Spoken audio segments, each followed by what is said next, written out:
welcome. It's a pleasure for me to welcome you to this special presentation at Massey College. My name is Nathalie DeRosie and I'm the principal of Massey College. Massey College is located on indigenous land, the cherished land of the Huron-Wendat, the Seneca, and the Mississaugas of the Credit. We are very grateful for the opportunity to continue to do our work here. Today I'm welcoming a very special person, a very special artist, Moe Clark, who is a multidisciplinary Métis artist, an educator and a performer, and she's based in Montreal. C'est une artiste trilingue, elle chante en français, en anglais et en cri. Son art fusionne sa vision unique de la narration-performance avec du chant autochtone traditionnel. She's a musician, a poet of the spoken word, and she won Best Video Clip at Festival Image Native Toronto 2015. She's also part of a new movie, du âpihtawikosisâniskwêw à l'électro, qui célèbre la transition du tambour jusqu'à la musique électronique. So I want to thank her for coming from Montreal. It's wonderful to have you. She will be joined by Nathan Tridridge, who's a member of the Chapel Royal Committee and who's a teacher and educator and one that has really committed himself to understanding better the issues surrounding reconciliation. I want to thank the Chapel Royal Committee in helping us putting together this online event. Can you see it all? Over the last couple of years, we've had many events at the Chapel Royal that sought to embrace the spirit of reconciliation. We had medicine garden teachings in partnership with Indigenous Student Association, a sunrise ceremony with the Elder Gary Salt. We had some smudging, thanks to Elder Roy Strebel, a non-dimensional service held by Reverend Lee Kern. We also had teachings from Alid Oji-Corbière on the Wantum, from Professor John Burroughs, and so we are very grateful for Enric Hill as well, who was here last year.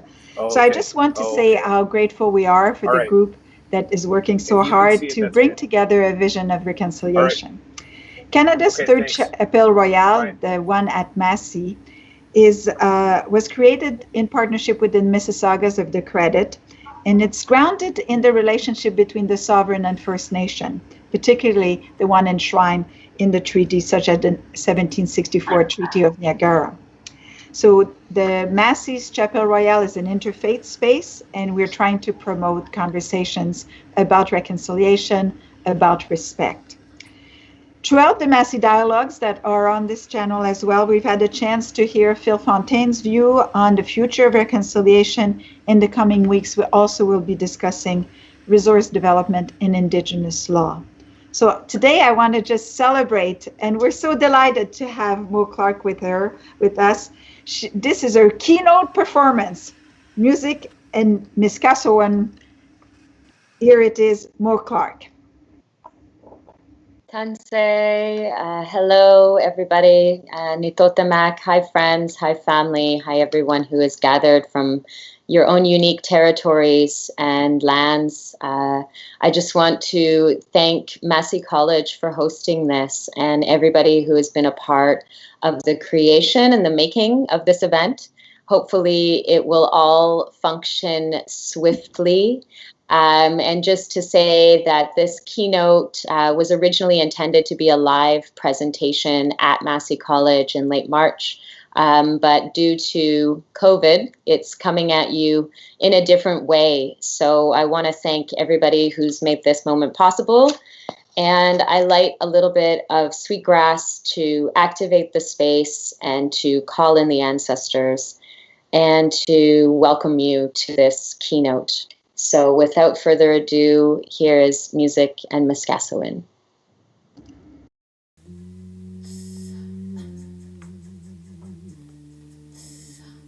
Tansei, nitotamak, ketchimanetu, kananaskomitin, nêhiyawêwin, nekuna, nemosongwa, nêhiyawêwin. nêhiyawêwin,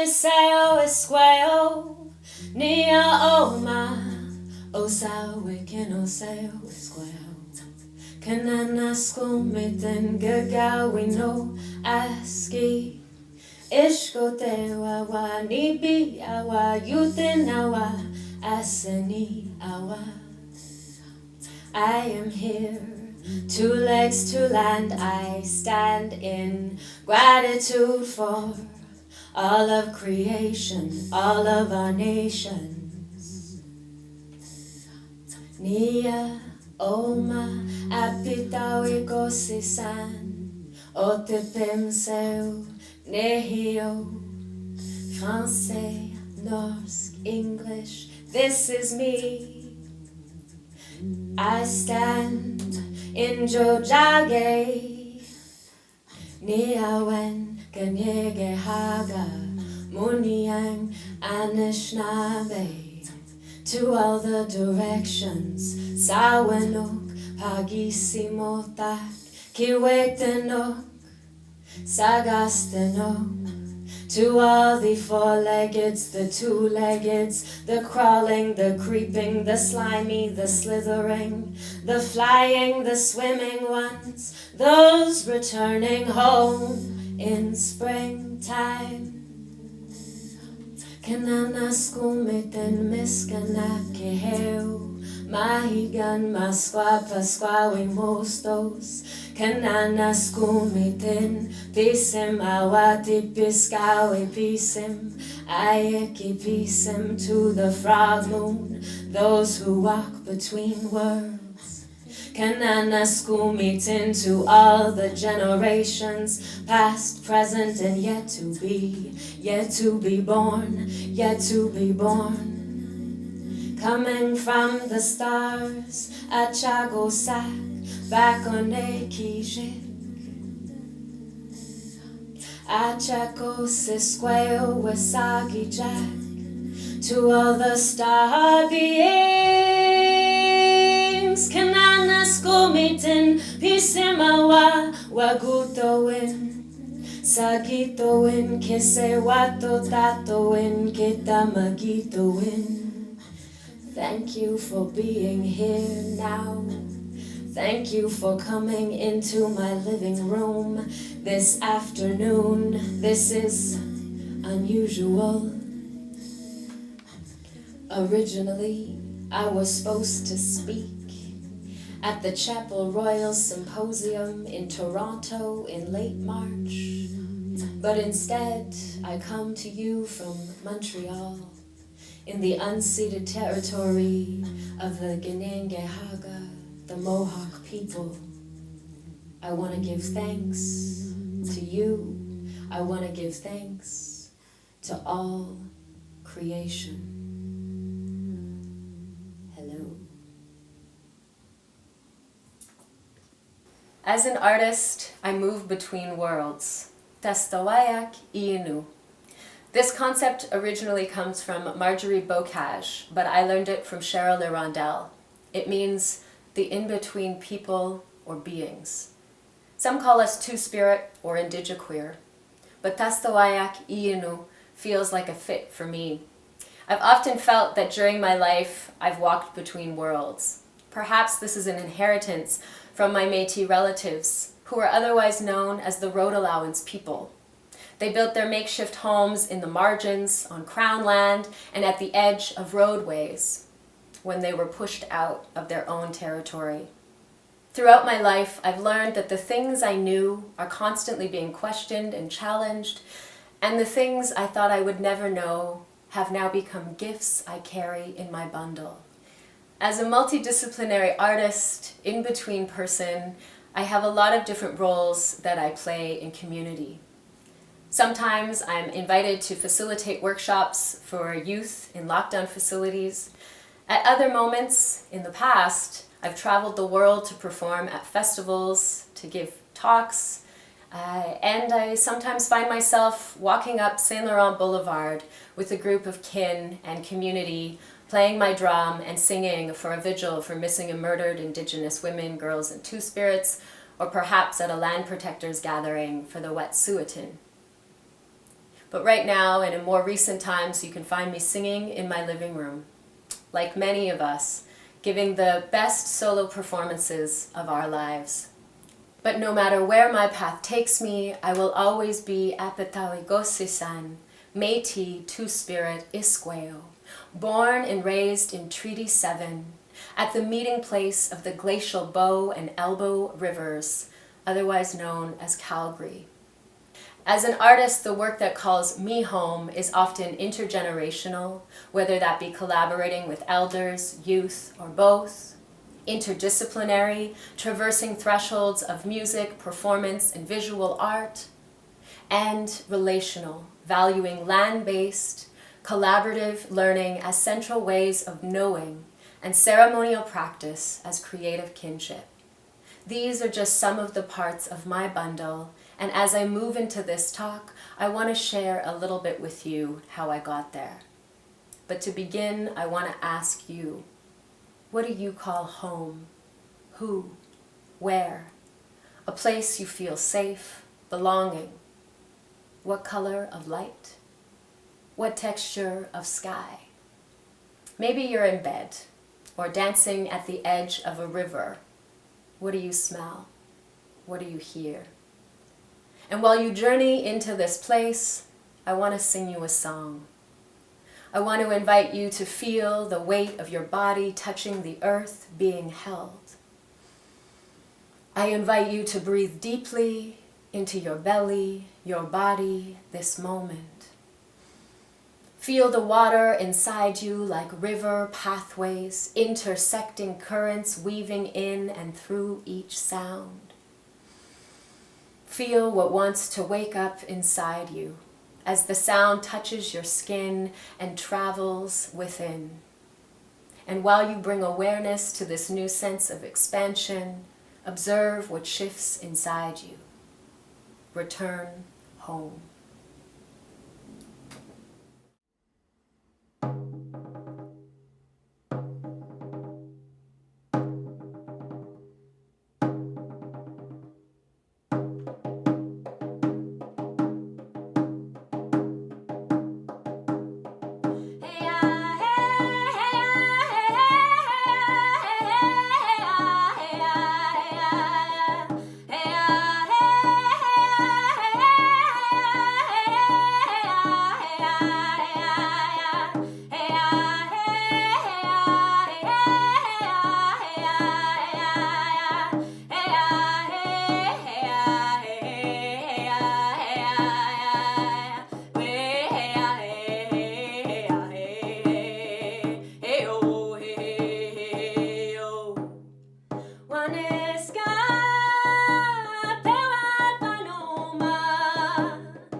Wâhniska, the song I just sang, is a Cree morning crier song.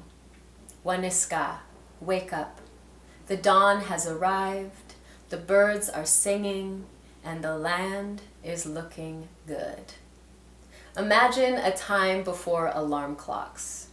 Communities across the Great Plains had morning criers wake them up with song. Imagine waking up to a living song every day. How differently our relationship to mornings would be. One of my elders, the late Bob Smoker, an Ojibwe Medewin Lodge knowledge keeper, he always used to tell me the value and the importance of sunrise ceremonies as a way to honor and acknowledge the cycles of day and night, of moon and sun, as important kinship relationships. He used to always tell me the story of his mushum, his grandfather, who used to sleep next to him on a cot.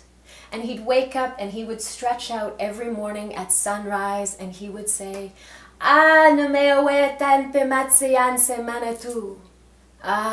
am so grateful to Creator for giving me this breath of life. And I guess I bring this up because it feels like the time we're in right now is an opportunity for us to wake up. To wake up and to acknowledge what really matters, to acknowledge what's important. The elders prophesied about the time that we're in right now. They spoke about a time when the earth will begin to tremble, when the winds will start to blow hard, when the fires will start to eat away at our forests, and things will be turned on their head. And they also spoke about the value and the importance of our songs, our stories, and our kinship relationships with one another and with the land as essential pieces for staying alive. Wâhniska is one of those songs for me, and it's actually the first nêhiyawêwin song I ever learned from knowledge keepers and collaborators Cheryl Lirondell and Joseph Nêhiyawêwin. And it's taken me a long time to learn it, to actually embody it, embody the meaning, embody the sense, the energy. And this is the process I want to speak about today, embodied listening, learning, making meaning as ways of re-earthing the bones of resonance and resilience to find belonging. But first, I want to sing another song for you, âpihtawikosisâniskwêw. This is a song that was honored by the Thunderbirds when it was created with Cheryl and Joseph on the edge of Lake Ontario.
That was nêhiyawêwin.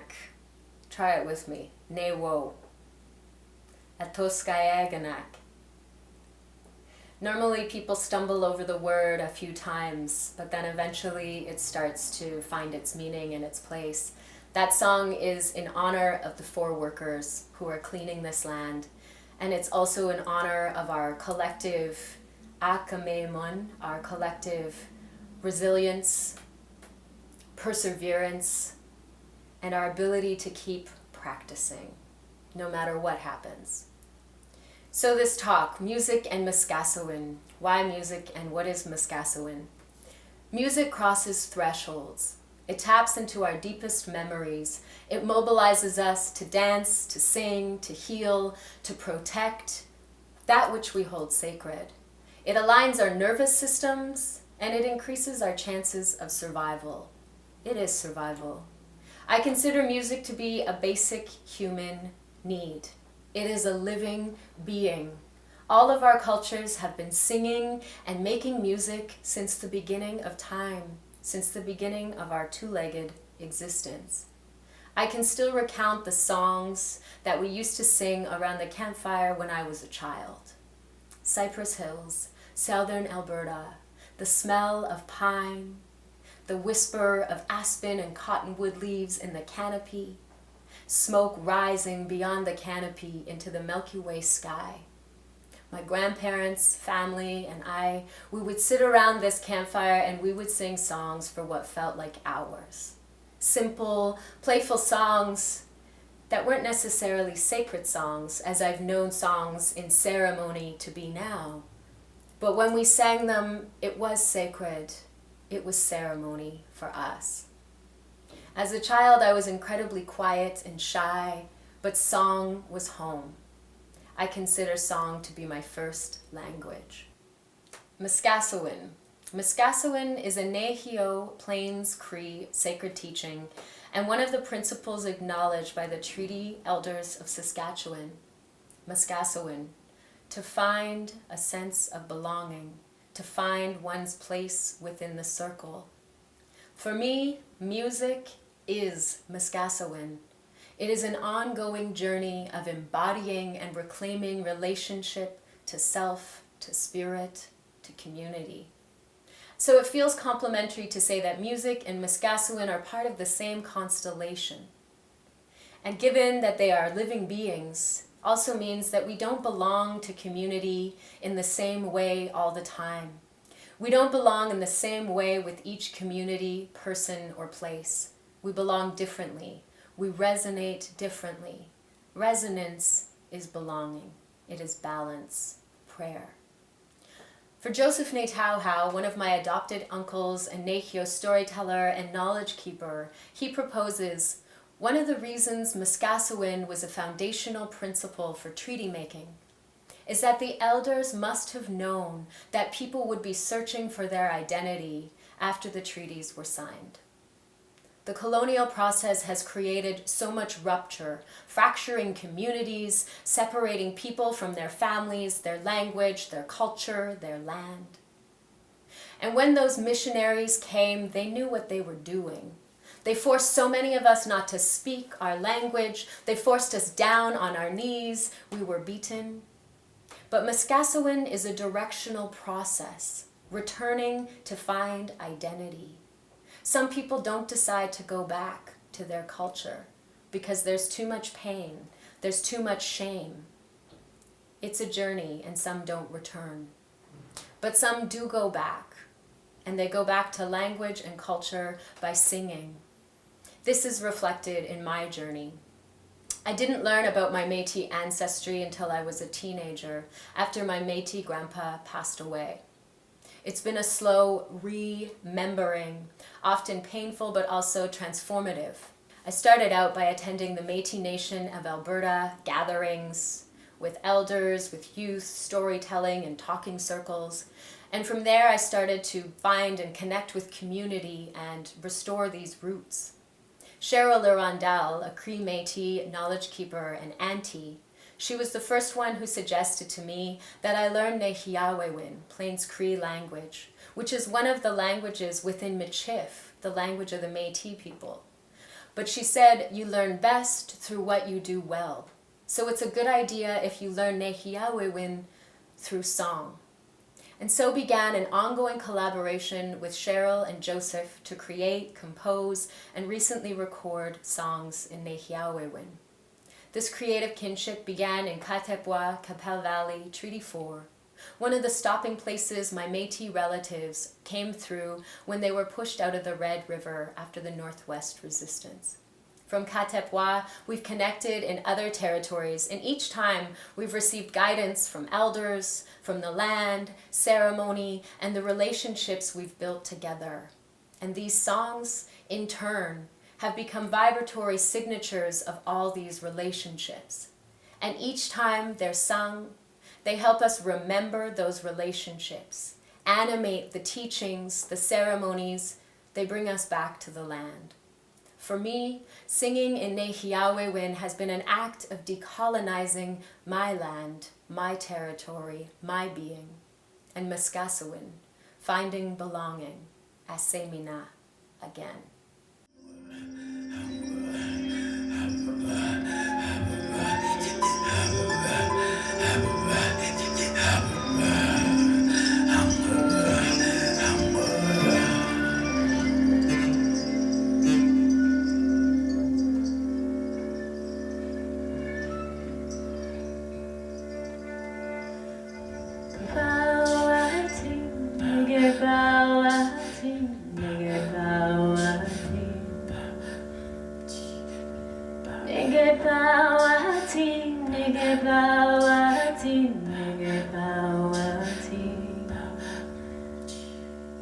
Negan kiskowin gagawi no aski pigsquew. Negan kiskowin gagawi no aski pigsquew.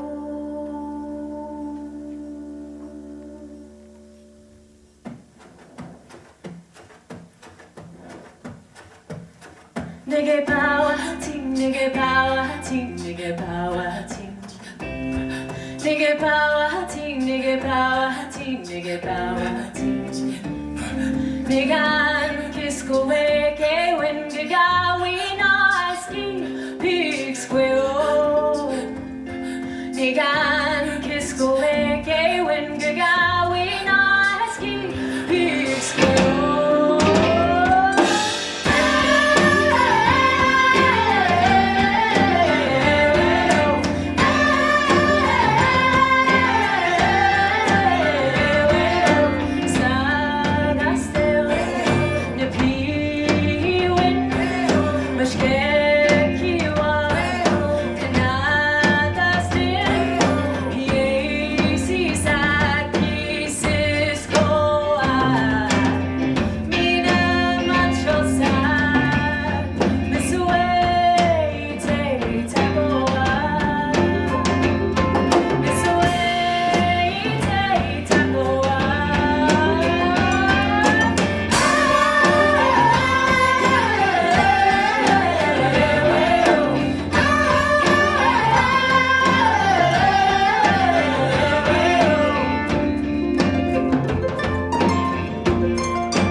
âpihtawikosisâniskwêw is a dream song, and that clip that you just saw was created for Feast of the Invisible, which is a live performance piece in collaboration with 6 other artists that toured Montreal a couple years ago.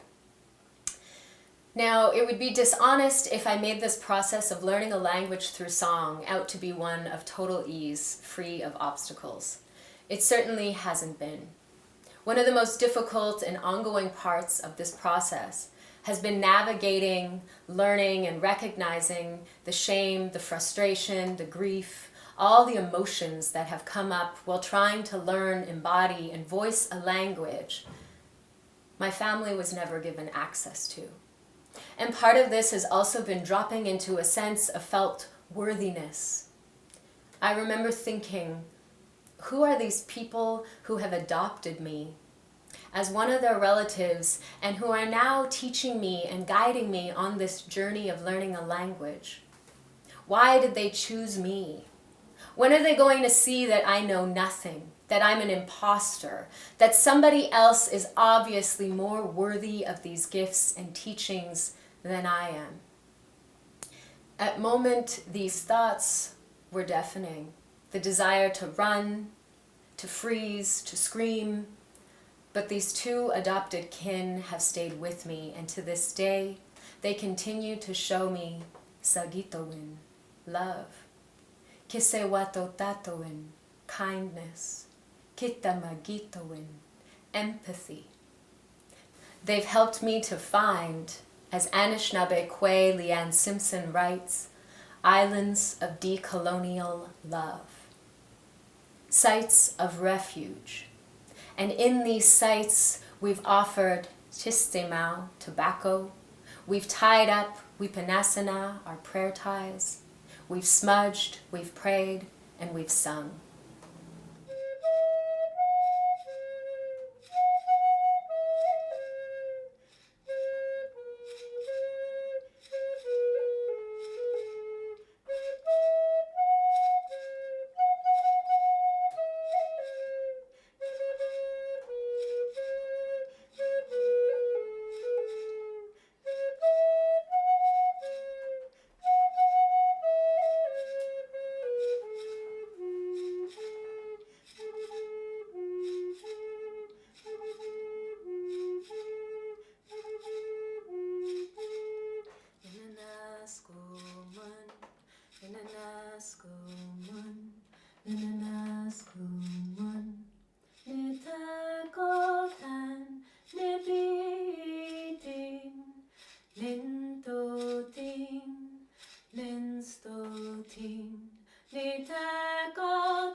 I am understanding. I have arrived. I carry you. I care for you. I love you. I have arrived. Our Mother Earth. I am grateful. I am grateful. I am grateful. I am grateful. Throughout this process of singing and song creation, I've also been blessed to share with youth and to work with them in a similar intergenerational process to that I've learned with my elders. This transmission is also a process of decolonization, building relationships outside of institutional contexts, on the land, in ceremony, and in creative exchange. While out west last summer, I visited Indigenized Youth Camp with my Métis sister and colleague Elizabeth Fast. We were there to experience another land-based camp for Indigenous youth as a process of gathering tools for Land as Our Teacher, a 5-year ongoing land-based retreat we've been creating for urban Indigenous youth in Montreal. Similar to Indigenize, we bring together knowledge keepers, elders, community facilitators, and youth to connect on the land.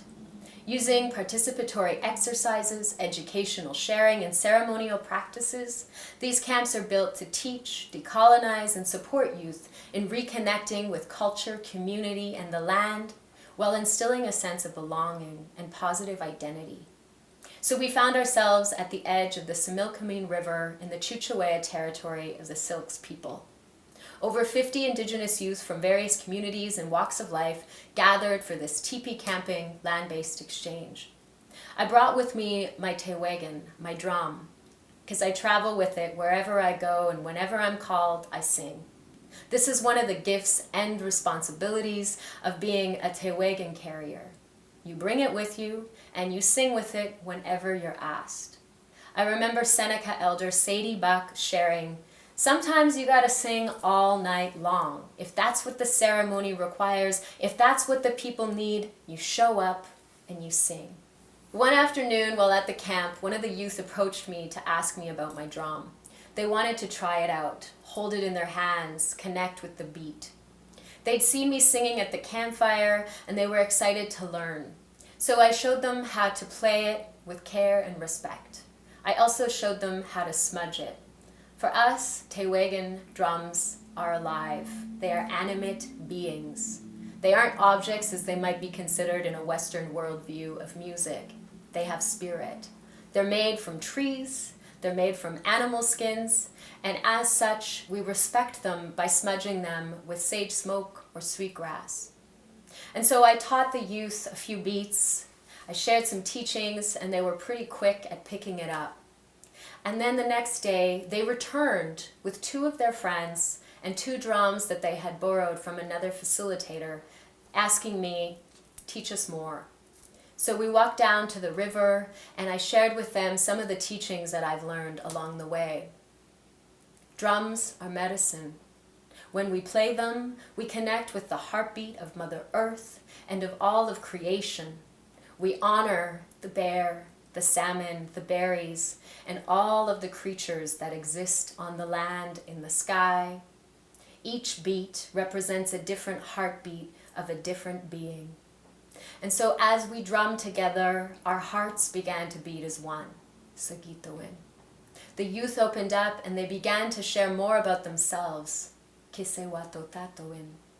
There had been a suicide in their community a week previous, and they were all grieving and in a state of shock. Kitamagitowin. They talked about their friend who had passed on, and throughout this emotional exchange, we drummed in between the speaking. And now, I'm not a therapist, but I do know one thing is for sure, that when we come together in drumming and in song, healing is possible. Helps us find our voice, helps us reaffirm our place within the circle, and it helps us loosen stuck bits. It was as if the drums were doing the work. They were holding the space for this sharing to happen. Drumming and ceremonies were outlawed through the Indian Act for almost 70 years because they knew how powerful they are. Not until 1951 did the ban lift and drumming has made its resurgence. Some communities still haven't restored this relationship, and in lacking that restored relationship, they're also missing the healing that comes with it. For Indigenous youth, suicide is epidemic in many communities. It is reported that Indigenous people in Canada die by suicide 3 times higher than other non-Indigenous Canadians. However, the highest rate is seen in youth between ages 15 and 24, and for First Nations youth, like those at the camp, the rate for these ages is 6 times higher. But by providing Indigenous youth access to these creative healing practices like drumming and singing, land-based teachings, connections with elders, ceremonies, we provide them with the opportunity to be youth, to reclaim their voices in safe and supported ways. To quote Sadie Buck, "When we use our body and voices to the best of our abilities, we are sovereign. No one can take this from us, just as no one can give it to us. Sovereignty is of our minds. When we understand and have the freedom of expression, we are sovereign. When we are sovereign, we are well."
Repeat after me.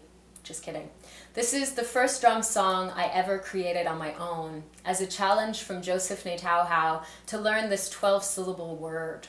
I remember as a kid I learned supercalifragilisticexpialidocious, so you'd think that learning this word wouldn't be so tough. But I used the process that I had learned with Cheryl and Joseph. I went out on the land, I wrote the word into my phone, and I started to mouth the syllables. And eventually I started to sing them, and eventually that song came into being. Now this word is also from the Treaty Elders of Saskatchewan, and it's another sacred principle that basically speaks about being on the land, making a living for oneself, physically, spiritually, emotionally, while honoring the gifts of creation. My relationship with music as miskâsowin is ongoing, made animate with each utterance of breath from my singing body, activated with and for those who share with me in song or dance, who watch and listen in our yearning for connection. Each song carries with it a vibratory signature, a creation story, or memory of all the relationships that brought it into being. When sung, we member. In remembering, we belong. And even more when we sing songs in the languages of our foremothers, the languages of these lands, we further that activation and we remember ourselves to wâhkôhtowin, kinship, and to gegawino aski, Mother Earth. So to close, I want to invite you to consider ways you actively support Mother Earth and acknowledge the gifts you receive from that relationship. How do you create reciprocity with the land, with others? And what are the gifts you've learned and you bring into this world that help you connect with your own sense of belonging? What are the songs that need to be sung?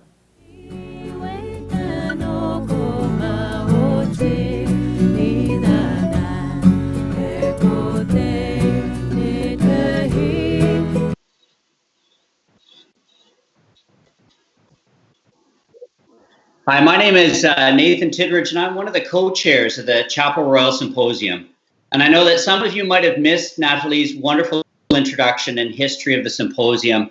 And I just want to encourage you to check it out after the question and answer portion. Just click back on the video and see the nice things that she had to say, both about Moe and the symposium itself.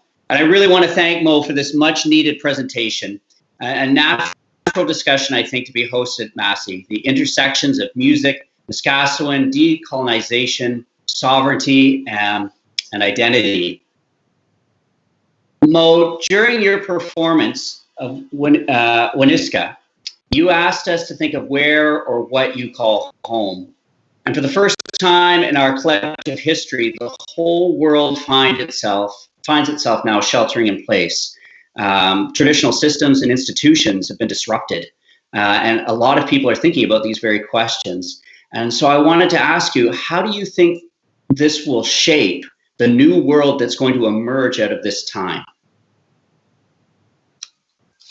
Wow, beautiful question. Thank you, Nathan, for your generosity. And I just also want to thank you for taking the time to be here with me. I know you've got a family, and so this event is also happening, you know, within the context of our inner worlds, I think, are really connecting with our outer worlds right now in an interesting way, like maybe never before.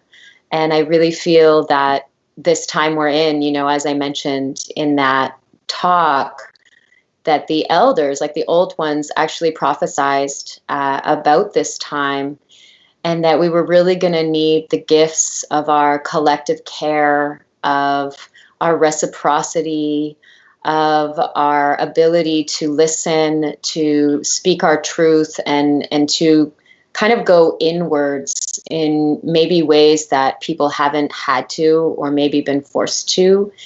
And I feel like what I'm learning from this process is the immense spirit and the immense connection of the kinship communities that I have built over time and that have called me in to relationship over time. And this is a great opportunity to really restore and reaffirm what those relationships are. And I really hope that in moving forward and moving out of this time, whenever that is, you know, I feel it's funny how we're kind of existing on this timeline of like pre-COVID and then COVID, and we're sort of waiting for the post-COVID arc to happen. But I really hope that people will slow down and continue to appreciate and to take the time that is required to really build and strengthen relationships. And I think relationships with themselves, relationships with their own understanding of home. Because I think when we know where home is and when we can return to that place, it's much easier for us to hold that space and to offer support, connection, and compassion with one another. And so I hope instead of just trying to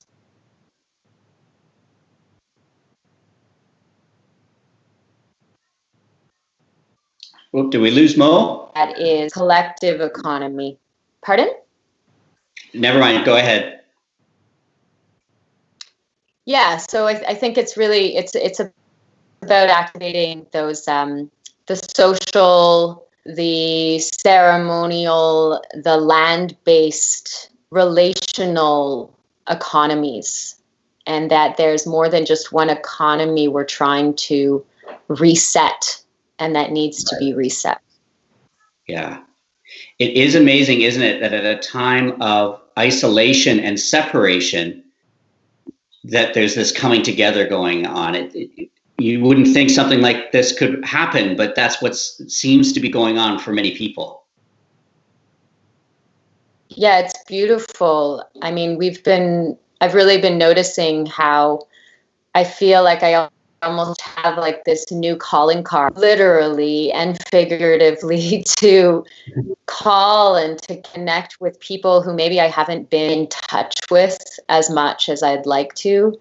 And because I have more space to do that, and because I can't necessarily be traveling and touring and doing shows and workshops in ways that I used to, I'm now being kind of offered this opportunity to reach out and to connect with elders and family and friends and people that maybe I've fallen a bit out of touch with. So it's funny to think that we can't really be in touch physically, but how is this bringing us in touch in other ways?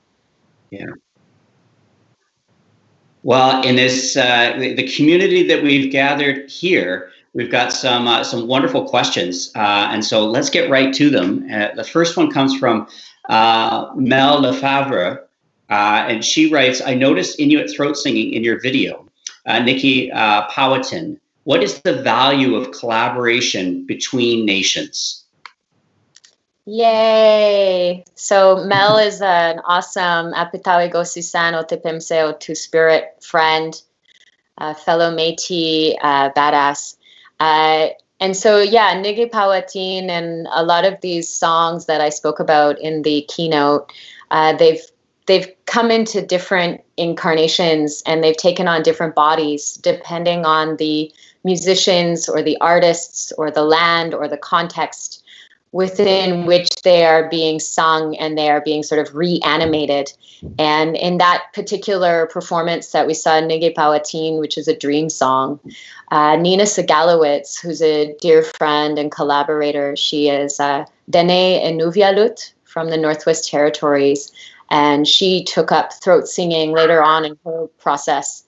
And for me, I just feel like these are ways of including our different relationships to the land, because our languages and our song forms are so connected and they're so embedded in those relationships with the land, that through those collaborations, not only are we building relationships between our musical, our physical, and our artistic sort of relationships, but we're also building territorial relationships between our bodies and between the lands where these gifts, where these sounds, where these songs, where these languages were born.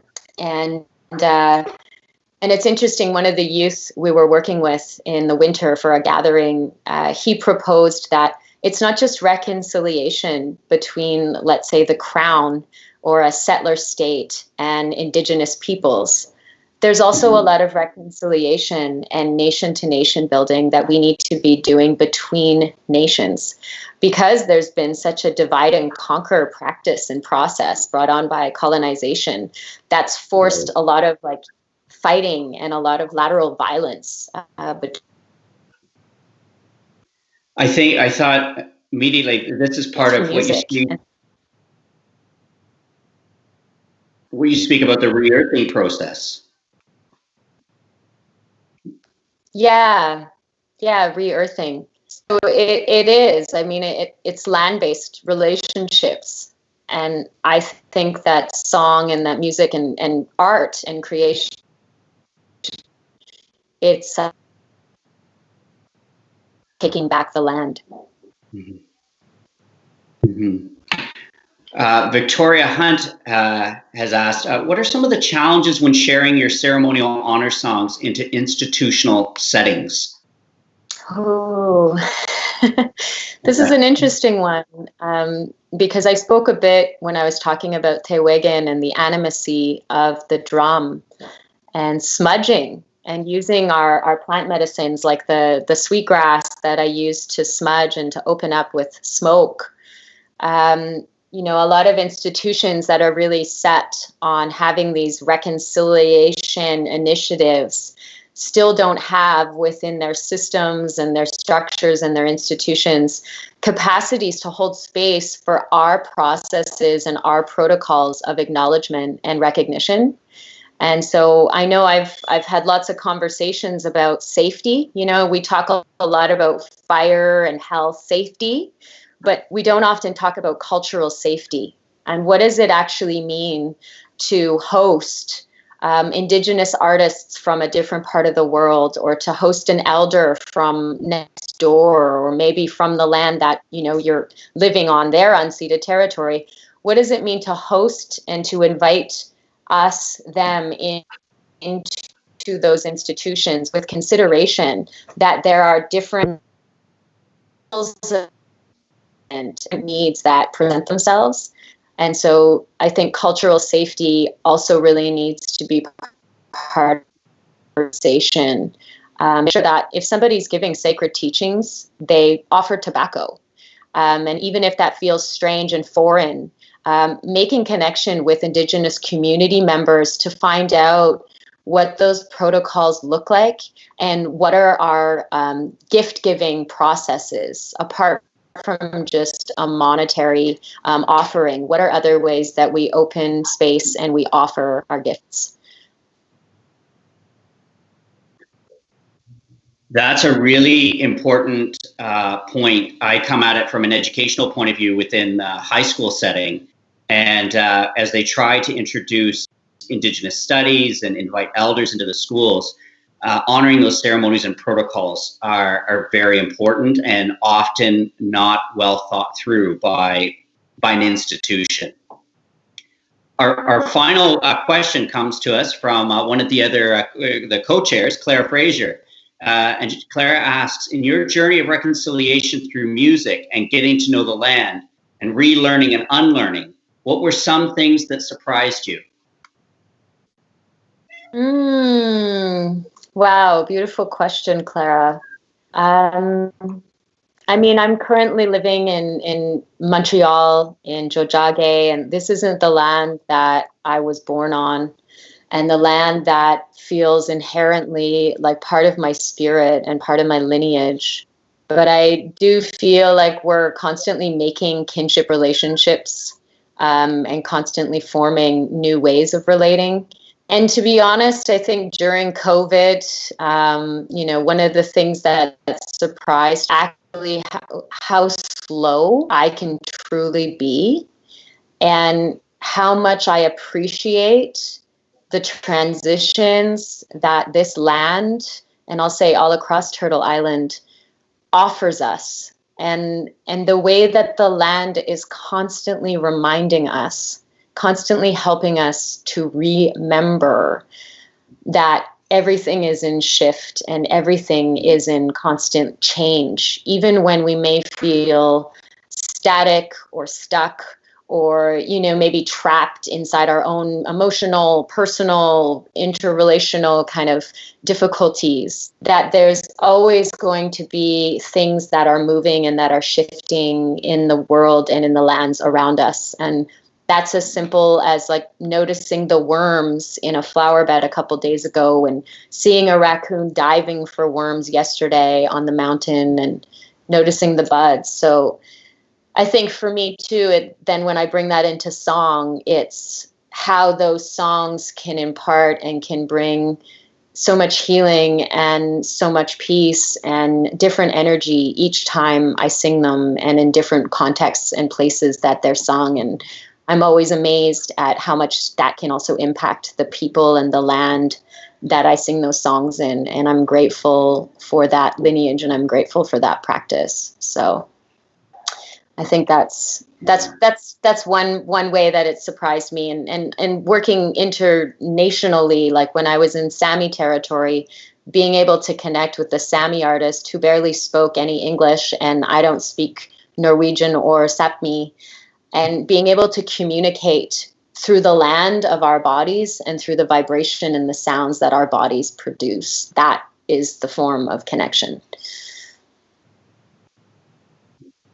Well, thank you for that. As you were saying that, Mo, I was thinking a few years ago, I was driving and noticed that the leaves had fallen off the tree. And I was trying to remember if I had noticed that they had changed colors yet.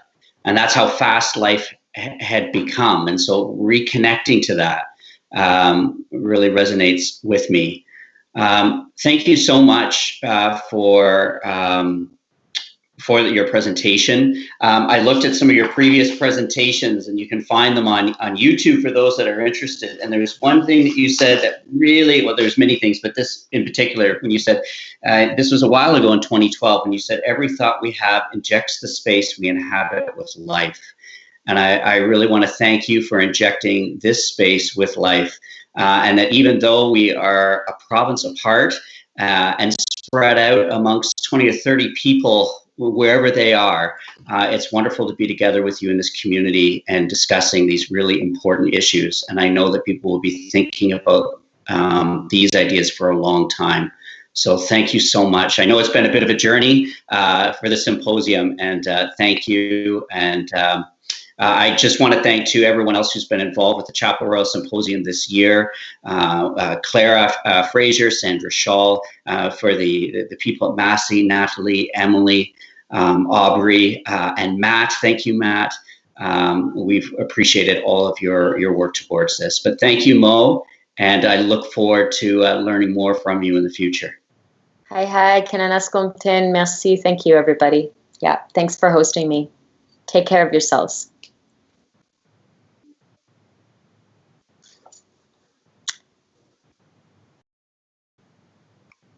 Yay!